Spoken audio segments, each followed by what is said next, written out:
Let me say something we can all understand and stipulate. The name Shara on a book prize means something. Most of you in this audience know why I say that. The Killer Angels is an enduring classic, probably the single most popular book of fiction, or nonfiction for that matter, awakening young people to the excitement of history and introducing them to the Battle of Gettysburg in particular. Of course, it's not just for young people, but it is a book that gets us hooked. This evening, we welcome back to Gettysburg a good friend of Gettysburg College and of history.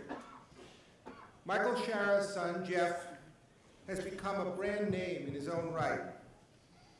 He has published historical fiction that not only sells well, but garners critical acclaim. This fall, Jeff released his latest work in a World War II European trilogy. A Pacific volume is still to come. This one titled No Less Than Victory. It's a riveting story of the final months of the Second World War. How fitting and right it is that a master craftsman like Jeff Shara and a generous benefactor of a prize in his father's name should now introduce the 2009 Shara Prize winner in Civil War fiction. Let us welcome Jeff Shara.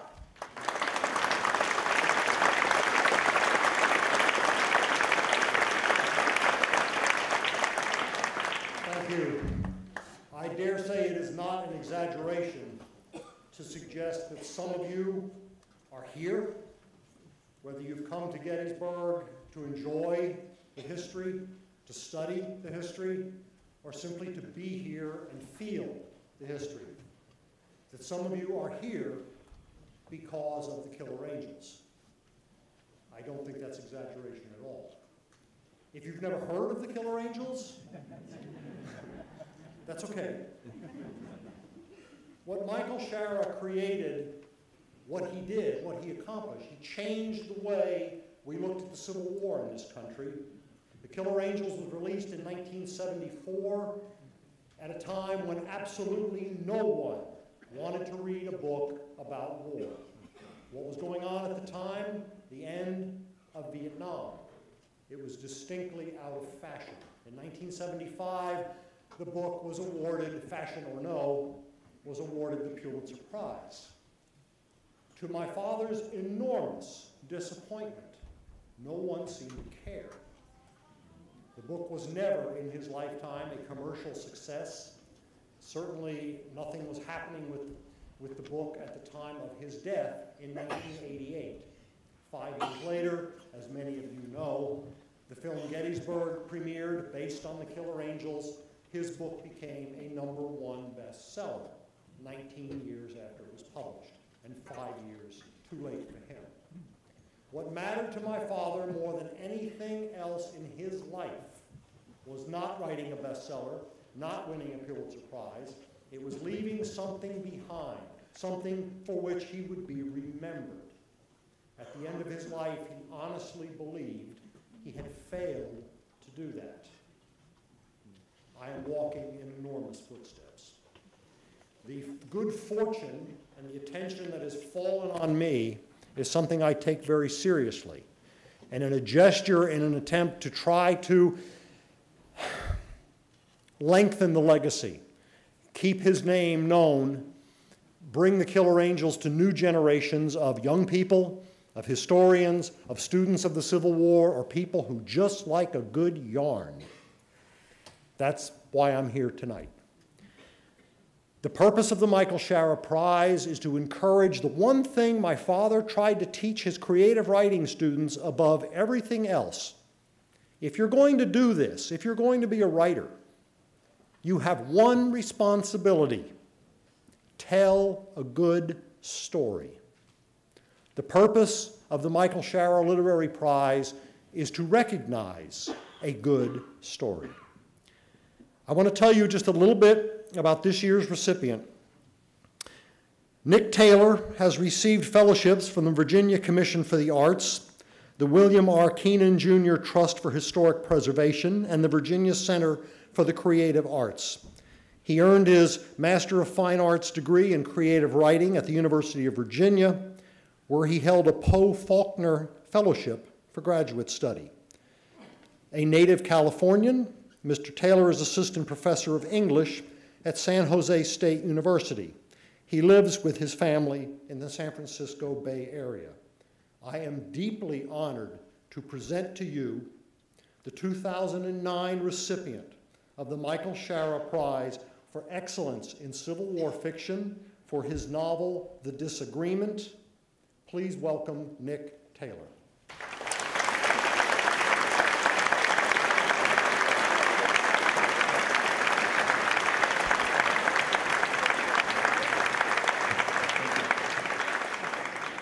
Thanks to all of you, and especially to Jeff Shara, to the Gettysburg College and the Civil War Institute here, and to my agent and editor and all those people who made this possible.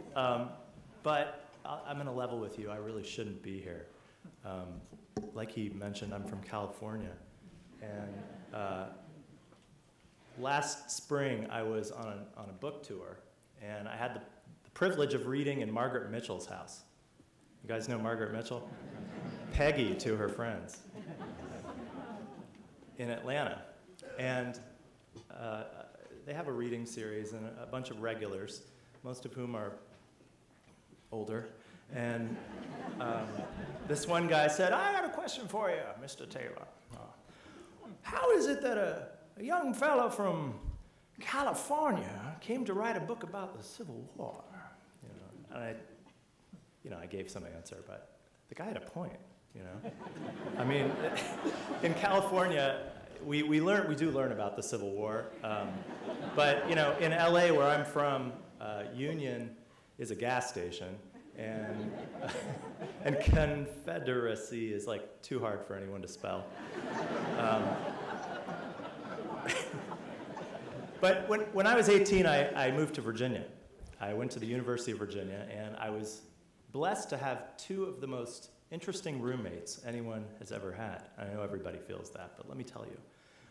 One was from Connecticut, and he was this really handsome man who had come down to Virginia, by all accounts, really just for the women, who he claimed were far more beautiful than the ones north of the Mason-Dixon line, plus or minus 15 miles.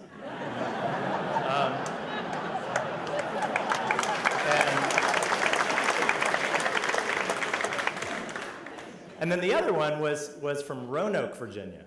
Anyone from Roanoke in the audience? Yeah? All right. Well, this guy was a real cavalier. He had long, flowing black hair, and he rolled his own cigarettes, and he didn't disagree with the other one about the women either. And one night we were drinking. Imagine that, right? And the subject of the Civil War came up, and they were going back and forth, good-naturedly, sort of, about who had won, believe it or not. It's a pretty common conversation in Virginia. I thought I would offer some, I was taking a US history class at the time, and I thought I'd offer some comments, and they just sort of looked at me. And they said, butt out. And I said, why? And they said, you don't count. And I said, why? He said, you're from California. And I said, well, come on. I mean, when I was in social studies, they taught us that California was firmly on the Union side, and, I thought I could offer, they just put a stop to that. Now, today, I took a guided tour of the battlefield here. It was my first tour of the battlefield here, and it was amazing. And when the tour guide learned that I was from California, she said, you know there were some California regiments. And I said, aha. This was the vindication I'd been looking for years. She said, remind me when we're almost done to tell you about them. And I said, okay. So we got all the way to the portion of the tour that's at the center of the Union line, where they have the cannons set up. And she said, and do you see there, under that tree there? That's where the California regiments were. And she said, oh, or maybe I should say the California regiments. And I said, what's with the quotes? And she said, well, actually, the California regiments were drawn from Philadelphia. I said, what? She said, Yeah, you know, California said they really wanted to help, but they didn't have any men. And I said, so they wrote a check?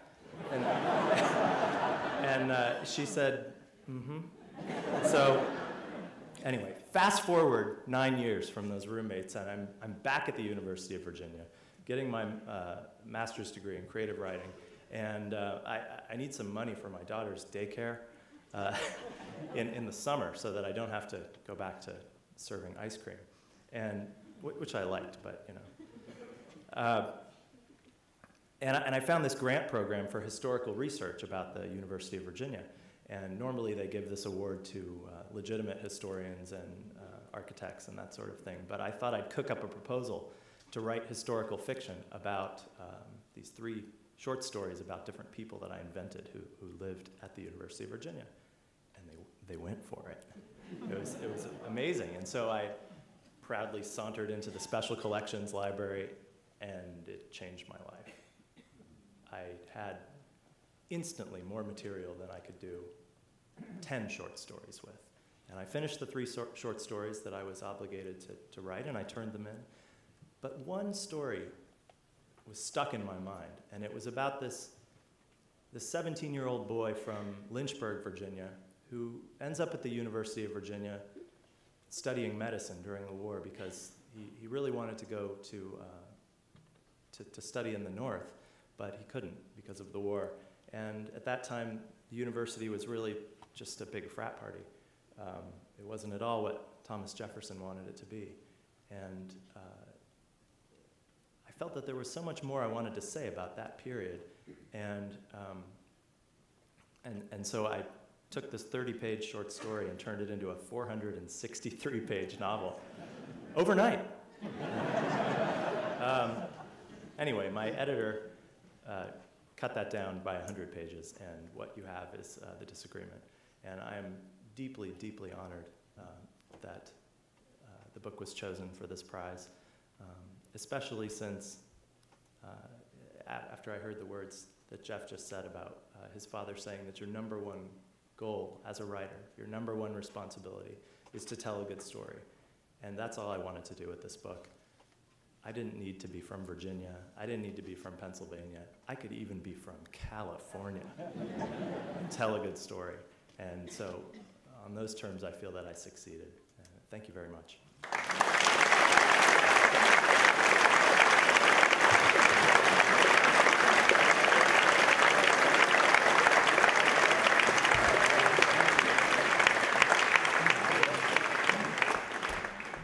Good evening, everyone, and on behalf of the History Department at Gettysburg College, I'd like to welcome you to the 48th Annual Fortenbaugh Lecture. Our speaker this evening is Michael Burlingame.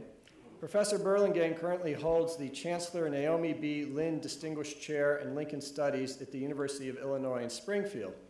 And from 1968 until 2001, he taught at Connecticut College in New London, Connecticut. So I feel like we can claim him as one of our own, because that is a nice little liberal arts college up there in New England that some people call the Gettysburg of the Nutmeg State.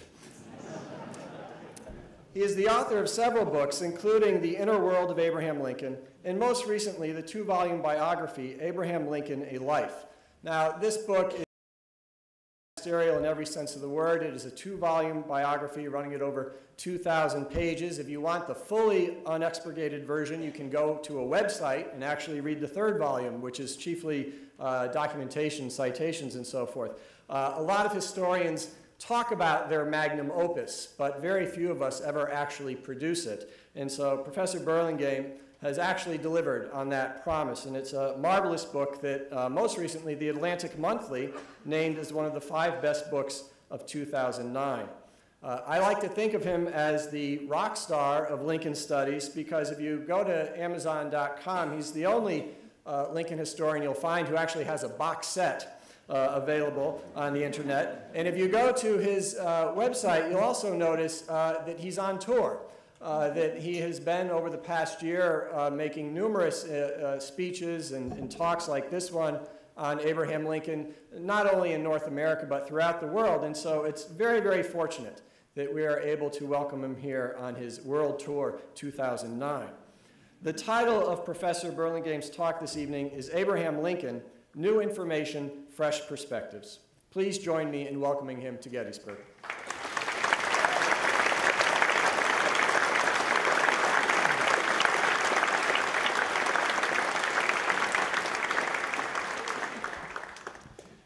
Well, thank you for that very kind introduction. And thanks to the History Department for honoring me with the invitation to deliver the Fortenbaugh Lecture. So many distinguished scholars have held this position, and I feel deeply honored to follow in their footsteps. And it's a great pleasure to be here at Gettysburg College. I've been coming to the college for many years off and on to visit good friends. Gabor Borit, chief among them. Gabor has been a good friend to me for a long time. In fact, it was his good recommendation that helped get my first book published. That's The Inner World of Abraham Lincoln that came out in 1994. And Gabor told me, he said, well, I don't agree with every interpretation that you've offered. I said, you don't? And he said, but still, it's a book that needs to be published. And he was instrumental in persuading the University of Illinois Press to do so. I'm also glad to be here with Alan Gelzo, one of the premier Lincoln scholars of our time, and a good and dear friend. And also with Michael Berkner, whom I've known for many years and whom I like and admire both as a scholar and a friend. And I also want to thank the college for inviting me. I relish an opportunity, every opportunity I can get, to speak about my favorite subject without having to grade any of your papers or exams.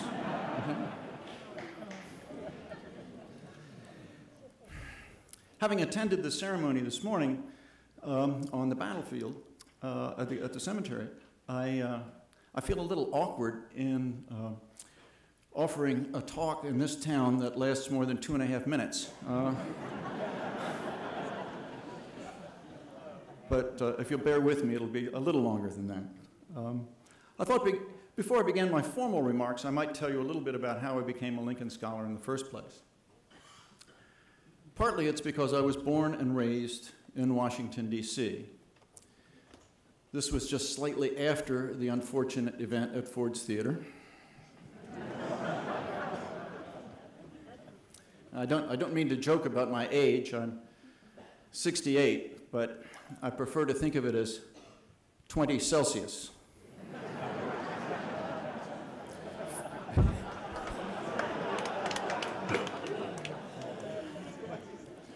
Feel free to use that one. I stole it from Tom Lehrer. And so growing up in Washington, I saw Ford's Theater and the Lincoln Memorial and the Capitol and the White House and picnics at Manassas. That was all part of my childhood landscape. And so I think that predisposed me to be a Lincoln Scholar.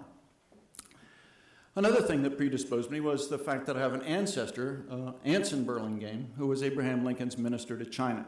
He's my great-grandfather's cousin, so there's some little connection there. Another major reason why I became a Lincoln Scholar is because as a college student, as a freshman, I fell under the spell of a charismatic, powerful teacher, David Herbert Donald, who was a very distinguished Civil War historian and Lincoln Scholar who, alas, just died this past spring.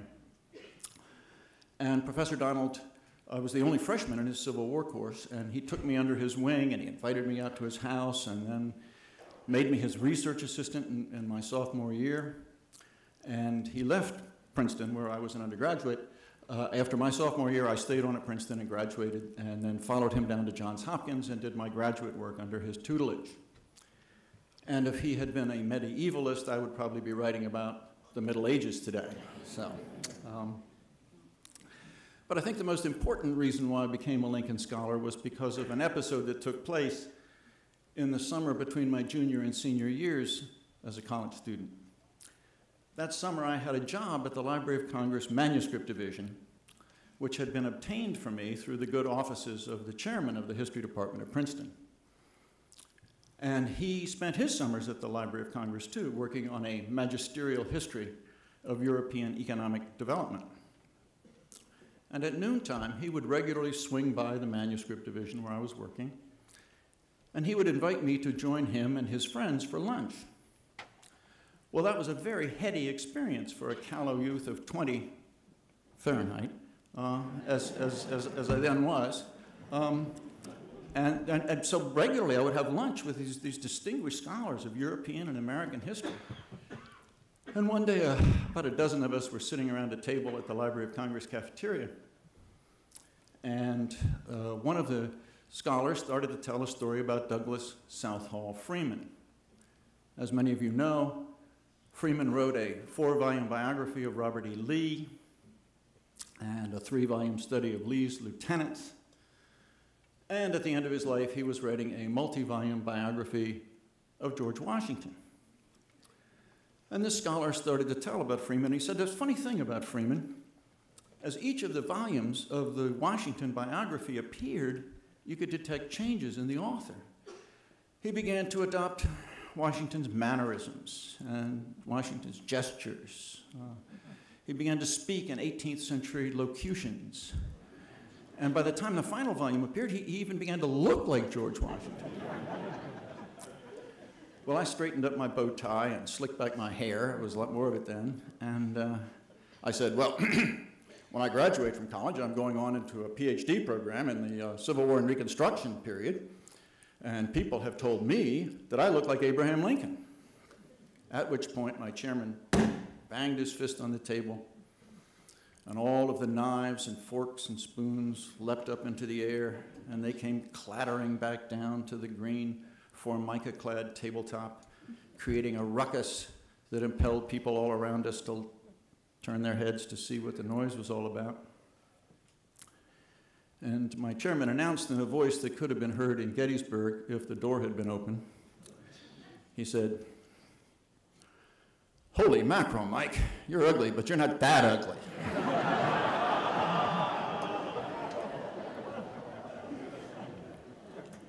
And ever since that day, I think I knew I was fated to be a Lincoln Scholar.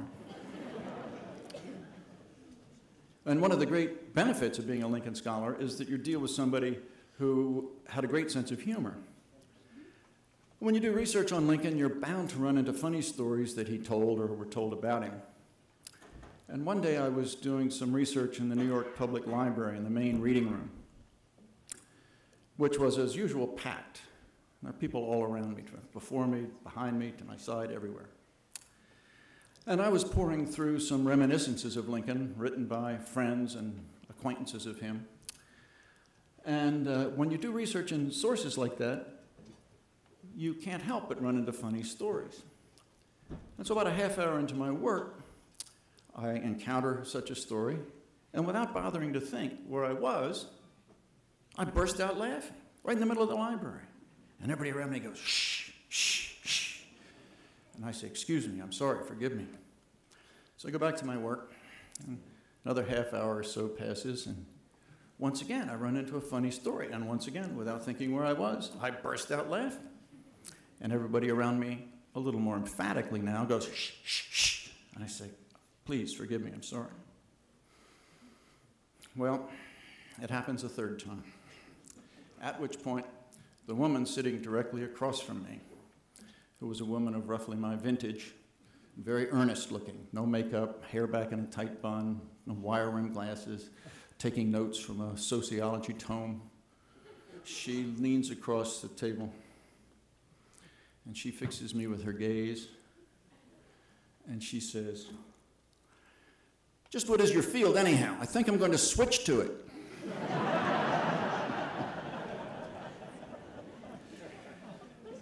Calls to mind that scene in the movie When Harry Met Sally. You know, I'll have what she's having. Right?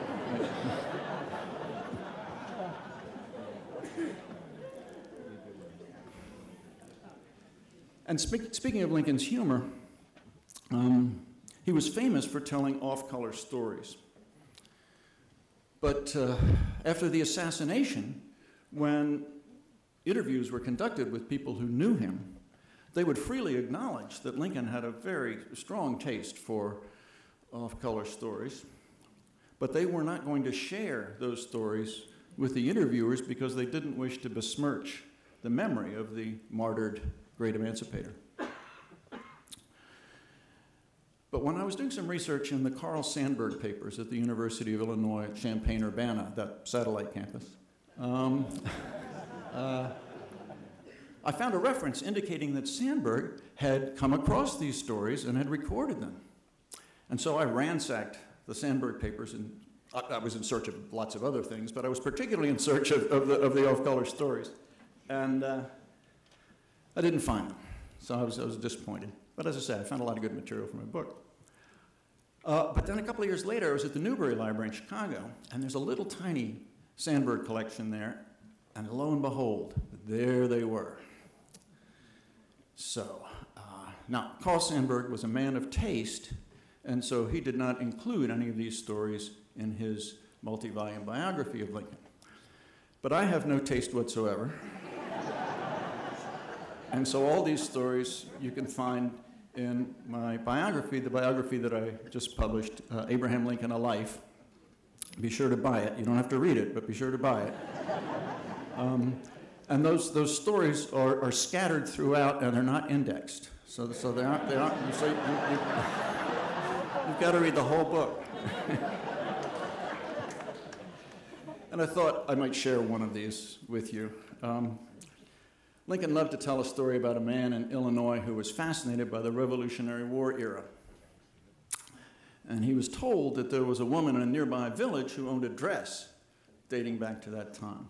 And he got all excited. And he said, well, do you think I could see that dress? His friend said, sure, well, go ask her.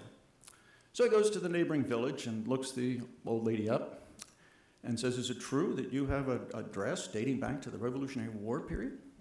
And she says, well, yes, I do. And the fellow somewhat sheepishly says, well, do you think I could see that dress? She says, well, sure, why not? So she goes to her closet and gets it out. And he says, well, do you think I could hold that dress? She says, sure, why not? So he picks it up and holds it up, and he goes into a rapture. And he says, oh, miraculous garment, dating from the era of George Washington, when this woman in the first blush of her maidenhood beheld you, she must have done to you what I'm just about to do to you, namely kiss you. Mwah! And the old lady looks at him and says, like some kind of nut. And she strokes her chin and she scratches her head and she says, well, stranger, I reckon if you want to kiss something antique, you ought to kiss my ass. It's 16 years older than that dress.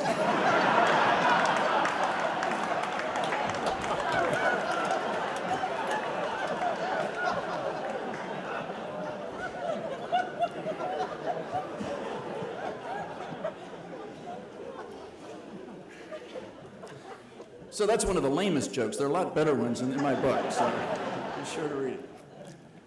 Okay, well, enough levity. Let's get down to business here. A question that's probably on all your minds is, what in the world justifies a 2,000-page biography of Abraham Lincoln in the year of our Lord 2009?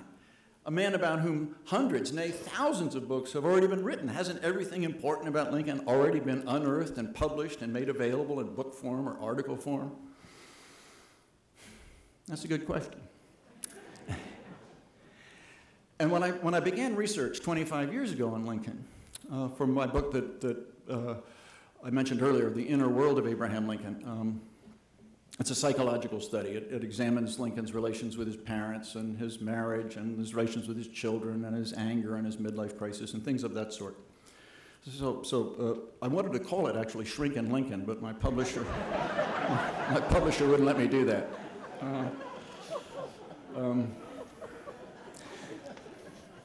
You know, it's hard to come up with good titles. You know, Abraham Lincoln, A Life is a pretty vanilla title. But I've got a good title for a book that I plan to write soon. It's a memoir of my experiences as a Lincoln scholar, and I plan to call it Lincoln's Slave. I'm told it will have a big sale among the daughters of the Confederacy. So anyhow, when I undertook the project to write The Inner World of Abraham Lincoln, I assumed that everything important about Lincoln had already been unearthed by an army of very able scholars who had preceded me, and that all the research I had to do would have to be in books and articles, that I wouldn't have to go traipsing around the country dealing in unpublished manuscripts and the like. And so I drafted the book based on those published sources, which were easily available at Connecticut College, where I was then teaching. I could get them on interlibrary loan if they weren't there at the college library. But having drafted the book, I thought, well, at least I ought to take a look at some original sources, unpublished sources, And so I went to Brown University, about an hour away from New London, where I was then living. And Brown University is a great place to do Lincoln research. If you can't do research at the Library of Congress or the Illinois, what used to be called the Illinois State Historical Library, now the Abraham Lincoln Presidential Library, Brown's the best place to go. And to my astonishment, on the very first day, indeed in the very first hour that I devoted to original research and unpublished sources, I discovered a tremendous cache of new information about Lincoln. And I had a very careful and shrewd research strategy. I went to the card catalog. Some of you are old enough to remember what a card catalog is, probably. So I went to the card catalog, and I went to the drawer marked L. Pulled it out, started flipping, so got to Lincoln. So I'm going through, and all of a sudden I discover card after card after card describing interviews that Lincoln's principal White House secretary, John G. Nicolay, had conducted 10 years after the assassination with people who knew Lincoln very well, both before and during his presidency. And I knew the published literature pretty well, so I knew that this information was new and fresh. And I was astounded. And so I asked the librarians at Brown, I said, you've done a magnificent job of cataloging this material and making it available and even indexing it, mind you. And yet nobody uses it. I've never seen it cited in any publications about Lincoln. And the librarians at Brown told me, well, Abraham Lincoln is, after all, a dead white male. It's not very fashionable to write about dead white males. If you want to get ahead in the academe these days and you're in a history department, you're much more likely to get ahead if you write about other kinds of topics and other subjects, like, homosexuality among 19th century Chinese pirates.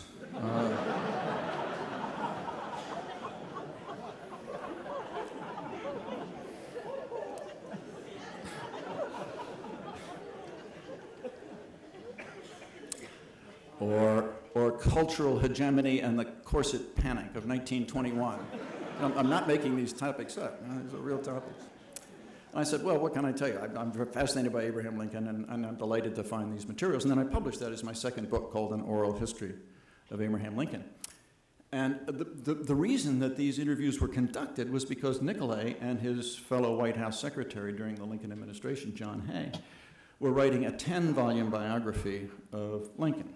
I kept telling my publisher, 10 volumes those guys wrote. So don't give me a hard time about how long mine is. They decided not to use these interviews because they had been given exclusive access to Lincoln's personal papers by Lincoln's only surviving son, Robert Todd Lincoln. And historians naturally prefer to work from contemporary documents when they're writing about a period, rather than relying on reminiscences written by people 10 years or 20 years or 30 years or more after the event.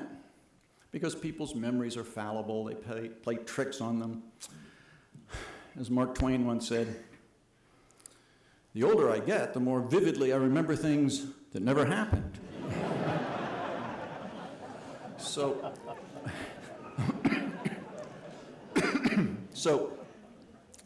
But reminiscences, when used in conjunction with contemporary documents, can be very helpful, very useful. And so I thought to myself, I bet you some of the other early biographers of Lincoln went out and interviewed people who knew him and used some of that material in their books, but a lot of it was left on the cutting room floor, so to speak.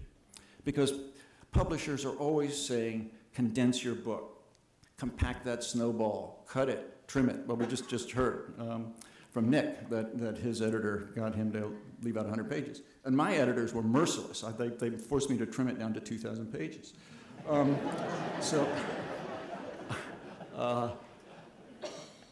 So I went to the papers of Ida Tarbell out at Allegheny College in Meadville, Pennsylvania. And you probably know her name as a famous muckraking journalist who exposed the peccadillos of Standard Oil Company and other early giant corporations. But she also wrote a 2-volume biography of Lincoln that appeared in 1900. And she and research assistants of hers went out and interviewed people and corresponded with people who had known Lincoln or whose parents had known Lincoln. And some of those interviews show up in her book. But I went out and looked at her papers, and there were tons of interviews that didn't make it into the book. And so I asked the librarian in charge of the manuscripts division, I said, I don't understand this. This is gold mine, and yet people don't use it. And she said, well, we're a little out of the way. And so those of you who've been to Meadville know what she meant. I spent a month there one week.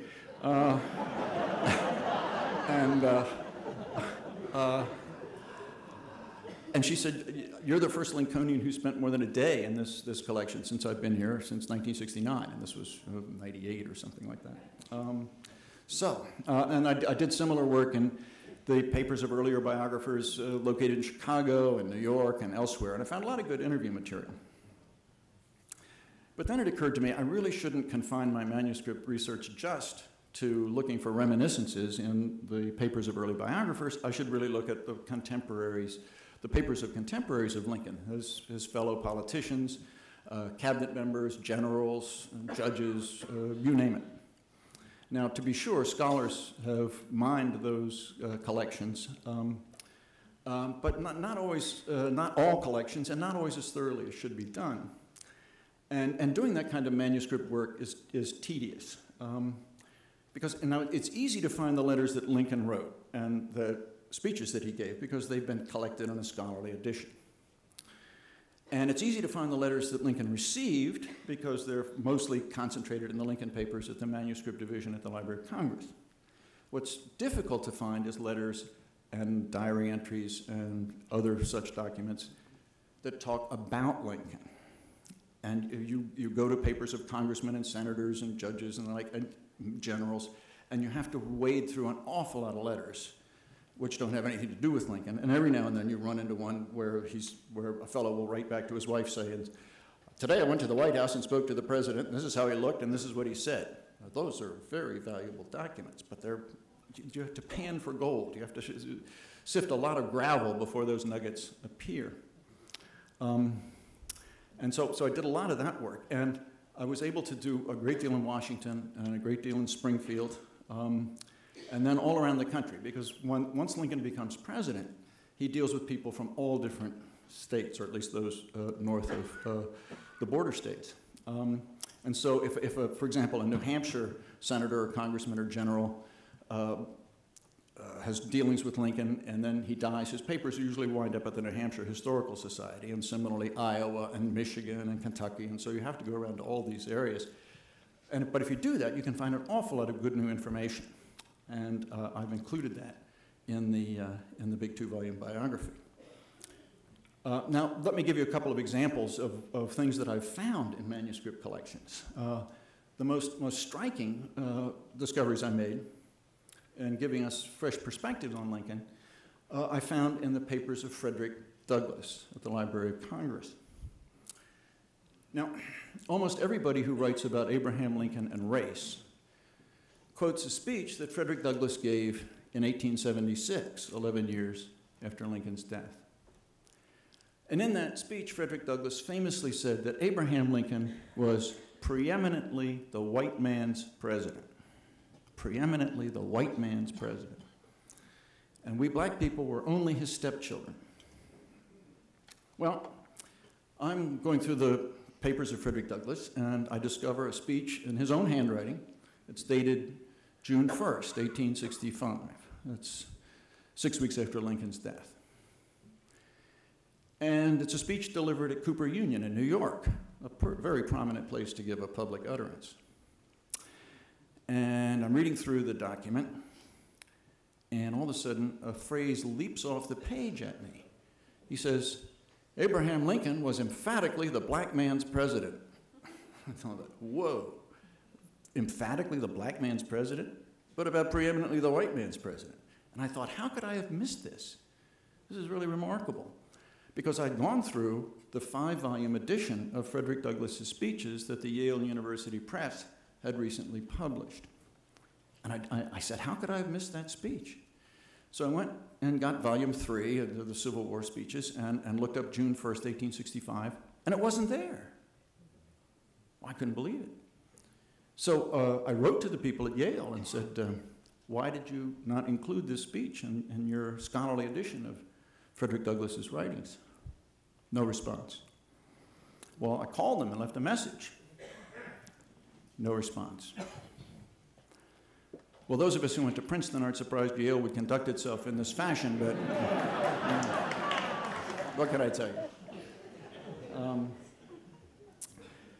And so Douglass goes on in the speech to say some remarkable things. He says, Abraham Lincoln was the first American president to rise above the prejudice of his time and his country. By inviting me, Frederick Douglass, to the White House, as he did on 2 occasions, to discuss public policy, Lincoln was saying to the country, I am the president of the black people as well as the white people, and I mean to honor their rights as men and citizens. Well, I thought, this is truly remarkable. Then I continued on in the Frederick Douglass papers, and I found another speech. This one was delivered a few months later, still late 1865. And this, too, was missing from the Yale edition of Douglass's speeches. And in this speech, Frederick Douglass says that when Abraham Lincoln gave his last public speech on April 11th, 1865, which of course he didn't know was going to be his last public speech, I and my abolitionist friends were struck by his proposal, made for the first time, publicly made, that black people be allowed to vote. But we were disappointed because Lincoln recommended that that extension of the suffrage to black people be very limited. That is, the black people who had served in the Union Army and those whom he deemed the very intelligent, by which we assume he meant the literate. And Douglass said, I was disappointed because it was too narrow. The focus was too narrow. But Frederick Douglass said, we should have realized that that was in fact a very, very important speech. Because Abraham Lincoln learned his statesmanship in the school of rail splitting. And to split a rail, that is the log, you take a wedge and you insert the thin edge of the wedge into the log. And then you take a large hammer, a wooden hammer called a maul, and you drive home the thick edge of the wedge and you split the rail. You split the log, make rails. And we should have known that what Abraham Lincoln was doing on that April 11th day in 1865 was to insert the thin edge of the wedge. And we should have known that once Abraham Lincoln had inserted the thin edge of the wedge, you could count on him to drive home the thick edge of the wedge. That's a brilliant metaphor. And there's a lot of truth in it. And Frederick Douglass could have cited Lincoln's treatment of slavery. Lincoln starts off in 1861 gingerly dealing with slavery. He inserts the thin edge of the wedge by writing a bill to abolish slavery in Delaware. He's trying to convince the slaveholders in Delaware that they should free their slaves, that the legislature should free the slaves, and the slaveholders would be compensated, the federal government would do it. Lincoln assumed that there would be a tremendous backlash against the Emancipation Proclamation, or any emancipation moves, and a lot of that backlash would be rooted in the slaveholders' reluctance to see the capital that they had invested in slaves just seized, confiscated. So Lincoln said, well, we'll pay you fair market value for your slaves. But he did it behind the scenes and worked with the leaders of the Republican Party in Delaware, but the legislature turned him down. So the thin edge of the wedge. Then a few months later, in early 1862, he goes to Congress and publicly calls for Congress to pass a bill which would compensate slaveholders in Delaware and 3 other slave states that had stayed loyal to the Union, Kentucky, Maryland, and Missouri. And the Congress was very enthusiastic, but those 4 border states refused to go along with the plan. And Lincoln begged them on 3 separate occasions, accept this plan. At least get some compensation. Can't you see the handwriting on the wall? Don't you know that the mere friction and abrasion of the war is going to eliminate slavery? And then you'll get nothing. At least accept my offer and you will have some money. But they couldn't see it. And so after his third appeal, Lincoln writes the Emancipation Proclamation, which is here on my tie, along with a little dinner, I see. But his cabinet, and he calls his cabinet together, and as Professor Gelzo in his excellent monograph on the Emancipation Proclamation has pointed out, Professor Gelzo's book is extremely good. The only problem with it is it's just too short. That the Emancipation Proclamation was going to create, if it were issued on the heels of a major Union defeat, that is the Peninsular Campaign that George McClellan had led and which flopped. If we issue an Emancipation Proclamation on the heels of a major Union defeat, it will look insincere. It will look like a desperation measure. People will not believe that we really mean it. So let's wait for a victory. So Lincoln agrees, and he puts the Emancipation Proclamation in a drawer. And then after the Battle of Antietam, 2 months later, which was sort of a Union victory, although it's a little bit like that famous football Yale-Harvard game back in '68 when Harvard scores 16 points in the last 4 minutes. And so the score is 28-28, and the Harvard Crimson writes a big banner headline that says, "Harvard beats Yale, 28-28." So it's a little bit like the Battle of Antietam. McClellan defeats Confederacy. So Lincoln issues it. So the wedge is going in deeper. But it only applies to the rebellious states that are still in rebellion. It doesn't apply to Delaware, Maryland, Missouri, or Kentucky, and it doesn't apply to liberated areas of Virginia and Louisiana, because it's a war measure. It's only justified as a way of undermining the Confederacy's ability to wage war. And if you encourage their workforce to run to your lines, who's going to grow the food and fiber to make the Confederate Army possible? So the wedge is going in deeper. And then he issues, and then he gives the Confederacy 100 days. He says, if you will lay down your arms, you can keep your slaves. But that was primarily to make him look as though he were going the extra mile. He didn't really believe they would do that. So then on January 1st, 1863, the Emancipation Proclamation is promulgated. But it still leaves a fair number of slaves in bondage. And so in 1864, Lincoln publicly endorses the 13th Amendment. The 13th Amendment to the Constitution abolishes slavery everywhere. In Kentucky, Delaware, Maryland, Missouri, Delaware, everywhere. So that's the thick edge of the wedge. So it's been going in ever deeper. And so Frederick Douglass was, I think, right on the money when he talked about Lincoln as the man who learned his statesmanship in the school of rail splitting. Another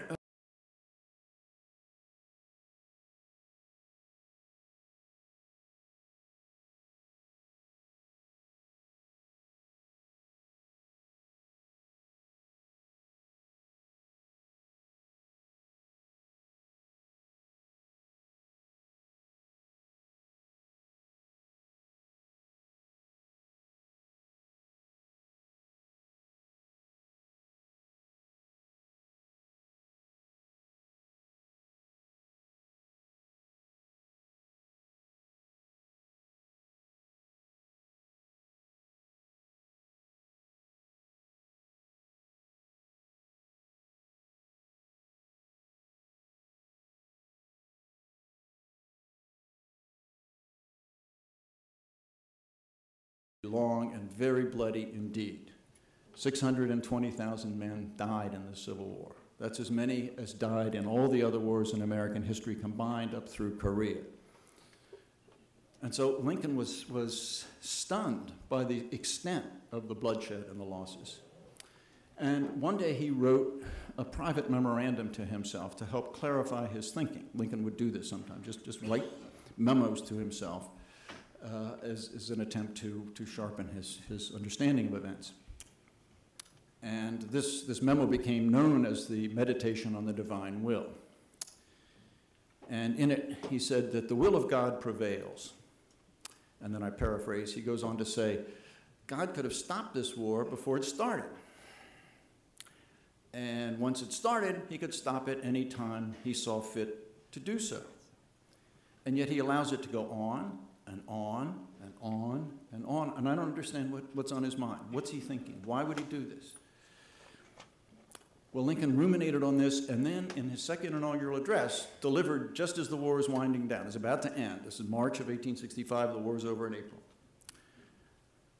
And in the second inaugural, he offers an explanation for why the war has been so bloody. And Frederick Douglass said this is truly a remarkable insight, gives remarkable insight into Lincoln's anti-slavery views and his character. And the paragraph that he cited goes like this. The Almighty has his own purposes. And then Lincoln quotes from Jesus in the Gospel according to St. Matthew. Woe unto the world because of offenses. For it must needs be that offenses come. But woe unto that man by whom the offense cometh. Lincoln then says,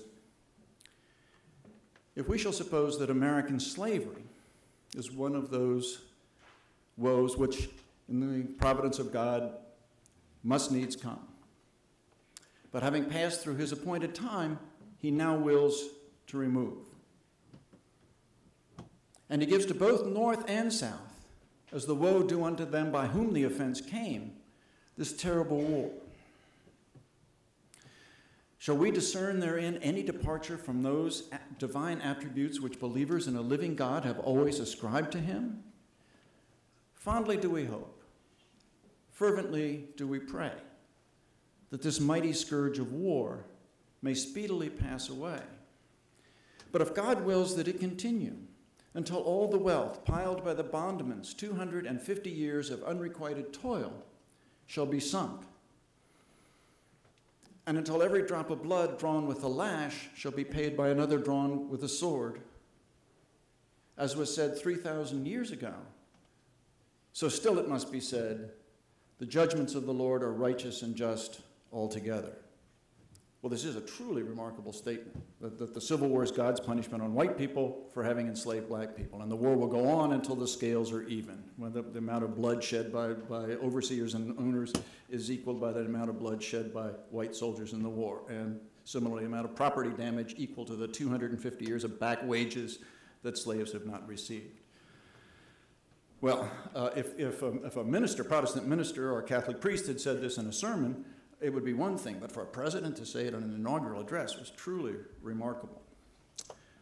So, but while Frederick Douglass said that this speech, that is the April 11th speech, which by the way was delivered 2 days after Robert E. Lee surrendered, the one in which Lincoln called for limited black suffrage, if Frederick Douglass underestimated how important that speech was, there was a member of the audience that day who did not underestimate its significance.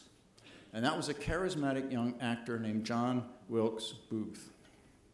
And when he heard Lincoln endorse black suffrage, limited black suffrage, he turned to his companions and he snarled, "That means nigger citizenship, by God, that's the last speech he's ever going to give, I'm going to run him through." And 3 days later, he murdered Lincoln, carrying out his threat. He didn't kill Lincoln because Lincoln had issued the Emancipation Proclamation. He didn't kill Lincoln because Lincoln had endorsed the 13th Amendment. He killed Lincoln because he called for black civil rights, black voting rights. And therefore, I think it's appropriate for us to regard Lincoln as a martyr to black civil rights, as much a martyr to black civil rights as Martin Luther King, or Medgar Evers, or Viola Liuzzo, or James Reeb, or Mickey Schwerner, or Andrew Goodman, or James Chaney, or any of those other people who were murdered in the 1960s as champions of the Civil Rights Revolution. So there's a fresh perspective on Lincoln. Now, another major source, aside from manuscripts, of new information is newspapers. Now, most historians who write about Lincoln and his administration use New York newspapers. On the reasonable assumption that New York newspapers had the biggest budgets, the biggest staffs, and therefore the most comprehensive coverage of the events in Washington. But in fact, imagine that you were a Pennsylvania congressman or a Pennsylvania senator or a Pennsylvania general, and you've gone to the White House and you've spoken to the president, and you come out. Are you going to go tell what's happened to a journalist from the New York Times, the New York Herald, the New York Tribune, the New York Evening Post? No, you're going to go to the Philadelphia Inquirer, or what's the paper here in Gettysburg?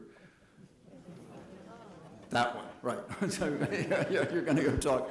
You're going to go talk to a journalist who's helped your political career, and you do favors by sharing important information, and he does favors by giving you good coverage.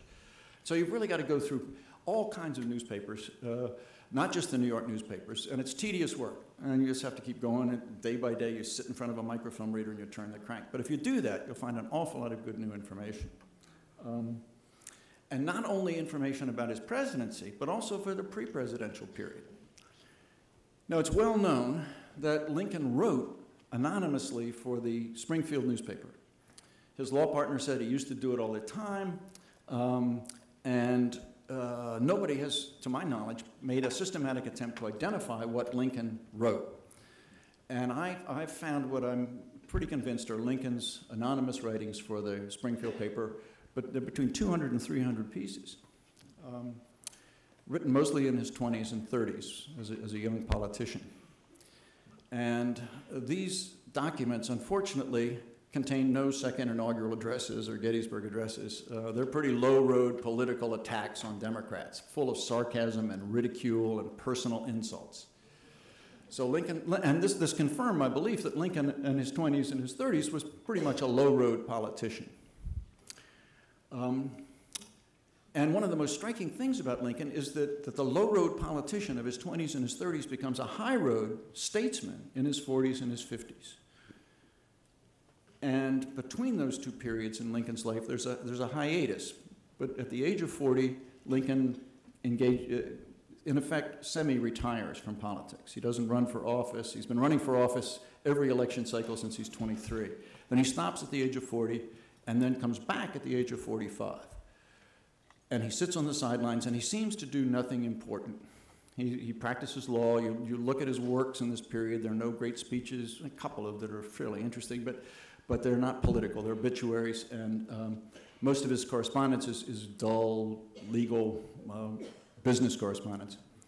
But then at the age of 45, he comes roaring back into politics, and he's a changed man. He's this high-road politician. No more does he engage in ridicule and sarcasm and personal assaults. He engages in principled, passionate, powerful, logical attacks on slavery. Some very great speeches. And all the great qualities you see in Lincoln as a president, you can see in Lincoln in the 7 years before he becomes president as he leads the Illinois Republican Party and helps found it. Now, he achieved in that 5-year period, which I believe was a classic midlife crisis, he achieves tremendous psychological growth. We know from modern clinical studies that a lot of men in their early 40s pass through a period where they engage in introspection. Did I make the right career choice? Did I make the right marital choice? Have I spent too much time and energy trying to please the collective? What do I want to leave as a legacy? What's truly important to me? And out of that brooding and introspection can come, doesn't always happen, but out of it can come tremendous psychological growth. And Lincoln, it seems to me, is one of the most dramatic examples of psychological growth, positive psychological growth during the midlife transition of any figure in American history. And it was that psychological growth that I think enabled him to be a great president and a successful president. Because Lincoln, as president, was not your typical politician. Politicians tend to be very thin-skinned. If there are any politicians in the audience, that's present company excluded. And they tend to be very needy. They're like people in show business. They really need applause. They really need votes. They need acclaim. We all tend to have needy egos, but people in show business and politics are particularly that way. And as you may know, politics has sometimes been called show business for ugly people. But in any event, but Lincoln was not that way. Lincoln had a remarkable ability to suppress his own ego in the service of the larger good.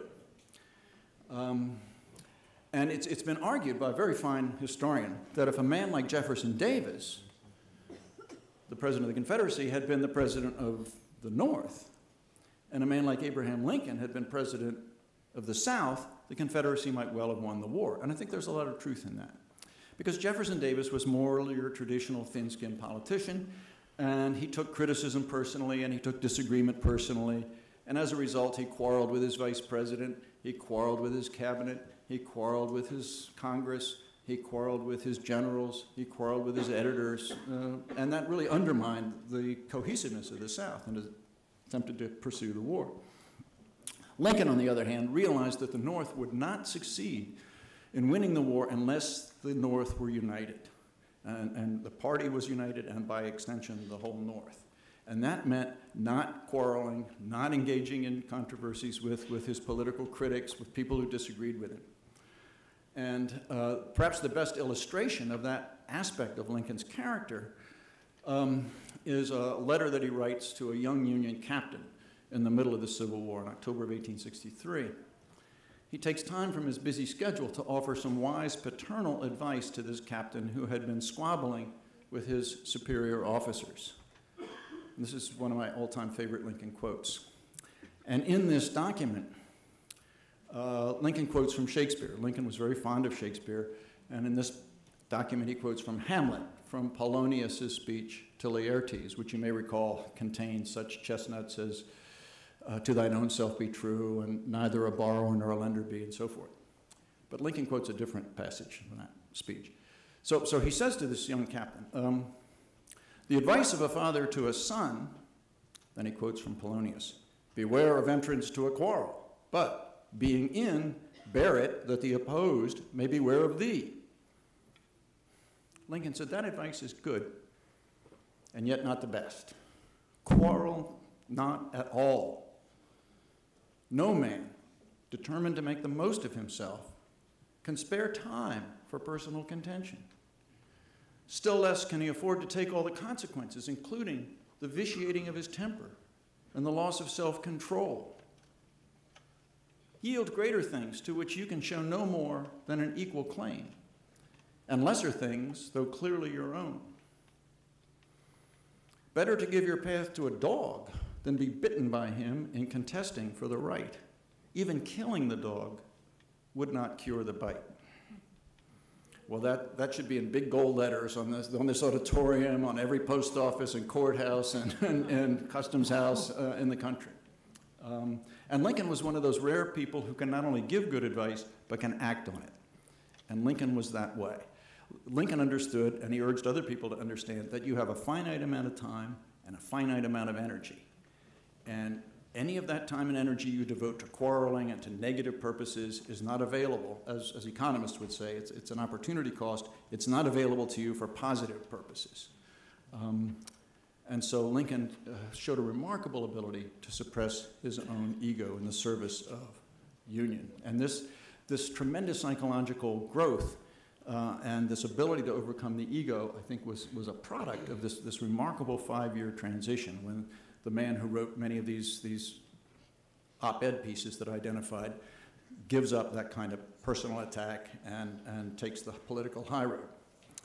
Well, I'd like to close my formal remarks tonight by sharing with you my own personal take on Lincoln as an inspirational figure. And what I'm about to do is to read you the final paragraph of my big book. And I'm sparing you 1,600 pages of reading. And it goes like this.